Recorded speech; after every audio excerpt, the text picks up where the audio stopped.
Вектары союзной политики застаются нязменными – мир, згода и технологичный суверенитет.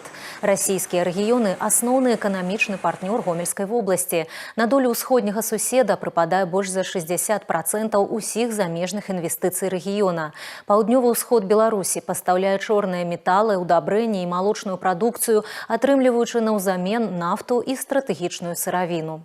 По итогам прошлого года мы достигли рекордных объемов экспорта в Российскую Федерацию и вплотную приблизились к 3 миллиардам долларов США. Продукция практически 600 предприятий Гомельской области поставляется во все субъекты Российской Федерации. Также наши производители активно работают с федеральными торговыми сетями России. Активно развивается межрегиональное взаимодействие с Российской Федерацией. На сегодняшний день Гомельским облсполкомом заключено 28 соглашений о взаимодействии с регионами России. Дзве краіны паспяхова ствараюць адзіную навукова-адукацыйную прастору. Беларускія ВНУ традыцыйна запатрабаваныя ў расійскай моладзі.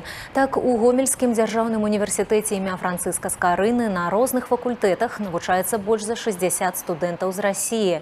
Моладзь выбірае наш рэгіён за высокую якасць адукацыі і агульныя культурна-маральныя каштоўнасці.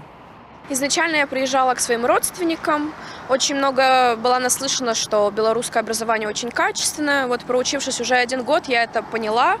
Мне очень нравится город Гомель, тут очень чисто, красиво. Интеграция проявляется и у лёсах людей. У Гомельской области проживае больше за 108 тысяч человек, якія вызначылі свою нацыянальнасць як рускі. Аб крэпасці сувязі кажуць і лічбы захсаў. У мінулым годзе амаль 70% шлюбаў з замежнымі грамадзянамі былі заключаны менавіта з расіянамі.